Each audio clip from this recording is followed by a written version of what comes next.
خوش اومدید به نوالیسم مدرن که در شمنیسم کاستانه‌دار رو به زبان امروزی تجزیه و تحلیل می‌کنیم.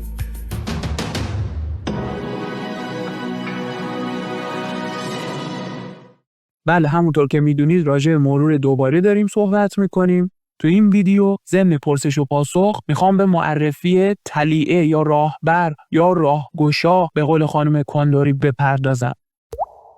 من نگاه ساحران کهن هم براتون بگم که به طور کلی جادوگرا باور دارن که وقتی بچه‌ها زندگیمون رو مرور میکنیم در واقع همه آشغالای انرژتیک رو به سطح پیلمون میاریم. ما به ناهماهنگی‌ها و ناهمسازی‌ها و تکرارهای خودمون پی میبریم و کماکان چیزی در وجود ما یه مقاومت فوق‌العاده در برابر مرور ایجاد میکنه. یه جادوگران میگن جاده تنها پس از یک دگرگونی عظیم آزاد است.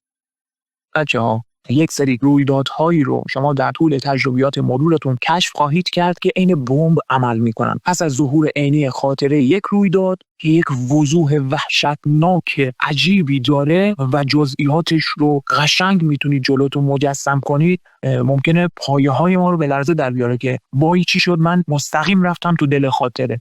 این سری رویدادهای خاص که احیانا درگیری‌های ماکسیموم انرژتیک رو در خودشون نهفته دارند تحت عنوان طلیعه یا راهبر شناخته میشن بچه‌ها. یکی از راه‌های دیگر برای فراخوانی جزئیات بیشتر خاطرات همین استفاده از طلیعه است. واقعا طلیعه رویدادیه که ما رو به لحظه‌ای واقعی میکشونه که درش قشنگ زندگی کردیم. دوباره میریم همونجا باز تجربهش میکنیم و از اون به بعد هر رویدادی رو که لمس میکنیم دوباره انگار زنده میشه. پس از اون دوباره بعدی، یعنی دوباره انگار داری زندگی میکنی. دقت میکنیم. من تجربه این طلیعه رو داشتم. اگر تمرین بکنید حتی به طور تصادفی با این طلیعه ها برخورد خواهید داشت. ساحرها براشون پیدا کردن یک طلیعه کلیدی برای باز تجربه جزئیات به غایت بیشتر محسوب میشده. بنابراین تکرار میکنم، یک طلیعه یا رهگشا به معنای رویدادی در زندگی ماست که اون رو با چنان وضوح و جزئیات و شفافیتی به خاطر میاریم که به عنوان یک نورافکن عمل میکنه تا هر چیز دیگری رو که در مرورمون با همون وضوح مشابه یا قابل قیاسه روشن کنه. این نورافکن دیگه کل صحنه خاطره رو میچینه و به همون ترتیب پیش میبره تو رو در مرور. چیزی که ما رو به یادآوری رویدادی راهنمون میشه که به عنوان یک راهبر برای ما عمل خواهد کرد و بدین ترتیبه که بچه‌ها فرد تمامی تکه‌های پازل زندگی خودش رو پیدا خواهد کرد و از ذهن خواهد گذراند. اینم بگم با توجه به اینکه یکی از بچه‌ها جلسه پیش در مورد عضلات پشت پا و تاریخ شخصی اینها سوال کرده بود، بچه‌ها پیاده روی چیزیه که خاطرات رو رسوب میده. به خصوص پشت پا جادوگران مکزیک باستان میگن که هر چی که تجربه و زندگی میکنیم به عنوان یک احساس در پشت پاهامون ذخیره میشه. جادوگران کهن اصلا پشت پاها رو انبار تاریخچه شخصی ما میدونستن. البته اشاره کردم جلسه پیش که برای انحلالش یه سری حرکات جادویی رو در نظر گرفتن دیگه که من در موعد مقرر بهش خواهم پرداخت و جنبندی هم بخوام بکنم. بچه‌ها دلیل منطقی جادوگران کهن از مرور دوباره این بود که عقیده داشتن اون نیروی حل کننده تصور ناپذیری که در کیهان وجود داره به نام عقاب با ارزانی داشتن آگاهی به موجودات اونها رو زنده نگه می‌داره.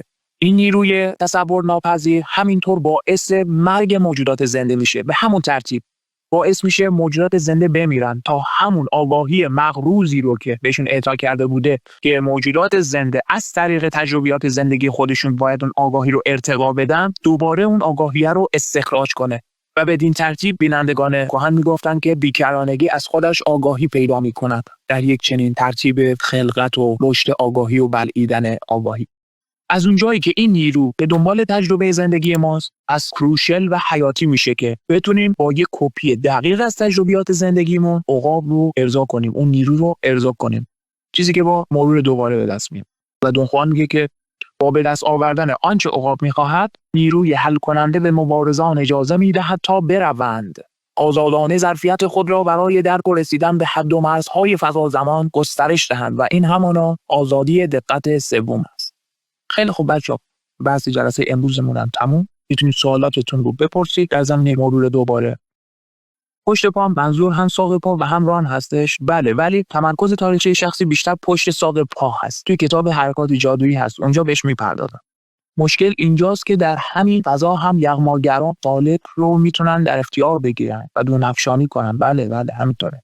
و در گذشته تایش آبلار مد نظرتون هست دیگه. پس از مرور هم حتی درگیری‌های زیادی داشته. پوزیشن در مرور دوباره فقط به صورت نشسته است؟ نه خیر، درازکش هم میتونه باشه، حتی سرپا هم میتونه باشه، هر پوزیشنی که راحت تری. و من اما و اقسام پوزیشن ها رو تست کردم. در مورد موجودات غیر ارگانیک هم آیا عقاب به همین صورت آگاهی رو میگیرد و میبلعد؟ بله، سوال خوبی کردید. یکی از دلایل طول عمر بیش از حد موجودات غیر ارگانیک پیوندگاه سیالی هستش که دارن. این قضیه باعث میشه تا اون نیروی چرخانی که از بیکرانگی نشأت میگیره و هر لحظه به پیوندگاه ما و مراکز انرژی ما داره ضربه وارد میکنه، بر ساختار انرژی غیر ارگانیک ها اثر بسیار جزئی و ناچیزی داشته باشه. یعنی موجودات غیر ارگانیک در برابر چنگال عقاب سیالتر و نتیجتاً ایمن‌ترن. حالا من اون قضیه نیروی چرخان رو نگفتم. فعلا در همین حد بسنده کنم که کماکان بلعیدن آگاهی همانه، با این تفاوت که موجود غیر ارگانیک یک سیر تکاملی دیگری داره که فرق داره به کلی با موجودات چگالی سوم، ولی نهایتاً خلق و بلعش به همون ترتیبی هستش که موجودات سایر چگالی ها براشون اتفاق میفته. ببخشید گفتید پیاده روی تأثیری داره در رسوب تاریخچه شخصی. بله، ببینید یه سری پیاده روی های اقتداری هست، تمرین دیگه. شما سفت میکنی تاریخچه شخصی رو و قدم بعدی منحل کردن، الک کردن و حلاجی کردن ستونهای تاریخچه شخصیتونه با ارکان انضباطی که من خدمتتون عرض کردم. سفت کردن تاریخچه و حل کردنش یک بی‌عملی. دقت میکنید یه چیزی رو میسازی و بعد ویرانش میکنی. بنابراین شما میتونید از پیاده روی برای رسوب تاریخچه شخصی استفاده بکنید و بعدش دوباره با بی‌عملی، یعنی 4 تا حرکت تنسگریتی بزنید، دوباره حلاجیش کنید. در عین اینکه مدت هاست نتونستم مرور انجام بدم، ولی فقط از طریق اعلام قصد کلامی مواردی از زندگی تونالم داره مرور میشه. خب آیا تنفس هم میکنید پشتش یا نه؟ اون تنفس خیلی مهمه ها. حتی یک تنفس، یک حرکت رفت و برگشتی هم چون قصد شما رو به طور متراکم در پشتش داره کفایت میکنه و اون مروره رو انجام میده. آیا ظرفیت درونی و استعداد شخصی در موفقیت در تکنیک‌های شمنی ارزشی دارد؟ خب ببین، ارزش که داره ولی اهمیت نداره. قضیه برمیگرده به همون چیزی که دون خوان گیر داده بود اوایل به کارلوس کاساندرا که هی میگفت تو سرخپوست نیستی، تو شمن نیستی، تو فلانی. گیرش رلوونت ها، بجا هستش ولی بی اهمیته. یعنی عملا در مسیر تقدیر و سرنوشت کاری نمیکنه. اون عزم نرمش ناپذیر یا قصد راسخ، قصد انعطاف ناپذیر سالک هستش که بیشتر در پیشبرد برنامه انضباطیش یاریگرش خواهد بود. پس این نکته رو تایید داشته. حالا ببینیم دلیلش چی بوده. مثلا وقتی خودمان رو با تایشا یا کارلوس و غیره مقایسه کنیم که آنها 6 ساعت در روز مرور می‌کردند و ما خیلی کمتر از آنها، آیا این رو باید به استعداد ربط بدهیم یا اینکه افزایش احتمال موفقیت در این مطلب اکتسابی هم هست؟ خیر، اولا که ما اصلا قرار نیست خودمون رو با اونها مقایسه کنیم، به خاطر اینکه کارلوس خودش یه میلیونر بوده و همین ترتیب تایشا آبلار، فلوریندو دانیر و غیره. واضحه اینا دغدغه تونالی ندارن. اینها شما نیستن و شما اینها نیستین. بنابراین قیاس که اصلا معنی نداره.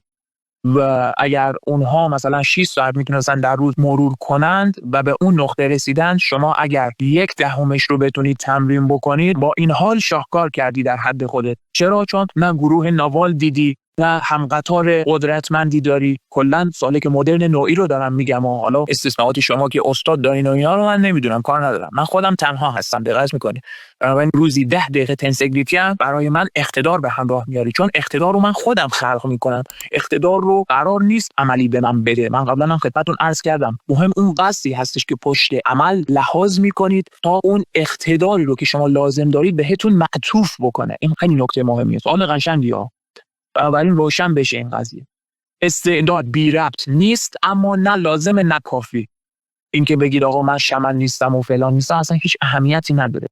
اگر مرور دوباره فرایند ترمیم و بازسازی کالبد انرژی از آسیب‌های گذشته ما باشد، از اون پرسش که عرض کردم مرور ممکنه باعث درمان بیماری بشه به قوت خودش باقیه. ببین اشتباه برداشت نشه. البته که ما بخوایم مثلا اون درگیری‌های انرژی رو بیماری لحاظ بکنیم، چنان که روا هم هست در سنت درمانگران اونها رو هم بیماری لحاظ میکردن. بله اتفاقا درسته. مرور گفتیم دیگه یه نوع سایکوتراپی میتونه باشه. اتفاقا شما دارید روان درمانی میکنی خودت رو.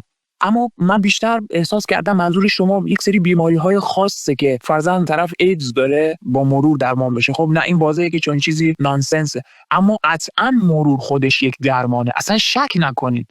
ببینید ما محصول عقده‌های روانی انباشته شده در تاریخچه خودمون هستیم. همه اینها لابلاشون آموزش‌هایی که به ما دادن نهفته است و ما یک مخلوط آش شلغم شوربایی هستیم که از طریق عناصر پیرامون ما در ما پخته شده. واضح هستش که این تعاملات یک سری درگیری‌های انرژتیک ایجاد می‌کنه و درگیری انرژتیک به نوعی از نظر یک بیننده انرژی یک بیماریه دیگه.